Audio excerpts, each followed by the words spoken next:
গো দিদি, তাই বলে ভগ্নি। আর ওই দিক দেখো চন্দ্র ধরে 14 ডিঙ্গা, হ্যাঁ, আর দুলাই কান্ডারি ভেসে যাচ্ছে কালিদাস সাগরে। সাগরে। তাই তো আমরা বেশি বিলম্ব না করি, এখনই চলে যাবো চন্দ্র ধরের কাছে। ওগো ভগ্নি, দিদি আর গো। তুমি তাই করো গো ভগ্নি। তাই ঠিক আছে। কোথায় হে চন্দ্রধর? দাদা গো, চিনতে কি পারো না মোরে? এই পদ্মা, হ্যাঁ, কেন তুমি এই কালিদাস সাগরে এসেছো?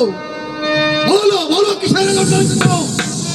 শোনো গো দাদা, আরে দেবা পুজো দেবী পুজো পুজো ষোলো বাড়ি, ওই হস্তে না পুজো মো শিবের কুমারী পদ্মার চরণ ধরি। পদ্মা! আরে, কি হলেন?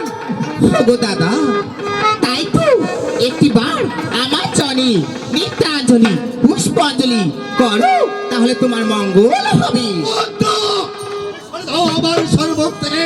এ কি বলছো গো দাদা? হ্যাঁ, পদ্মা, আমি যে বলেছি, দেব টাকাতে কখনো তোমাকে বুঝিব না, বুঝিব না, বুঝিব না, না, না।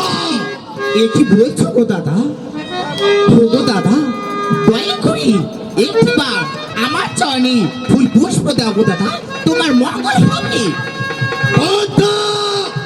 যে হস্তে প্রতি আমি দেবতী প্রাণী, সেই হস্তে প্রতি আমি ওই কালী বিশ্বহারী। এ কি বলছো গো দাদা? হ্যাঁ পদ্মা, ও দাদা, ওরে ফুল কাঙালি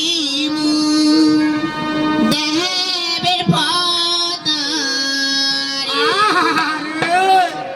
আরে ফুল কাঙালি দেহের পদারে।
এখনো সময় আছে, একটিবার মা আমার সাজনে ফুল পুষ্প দাও। পদ্মা!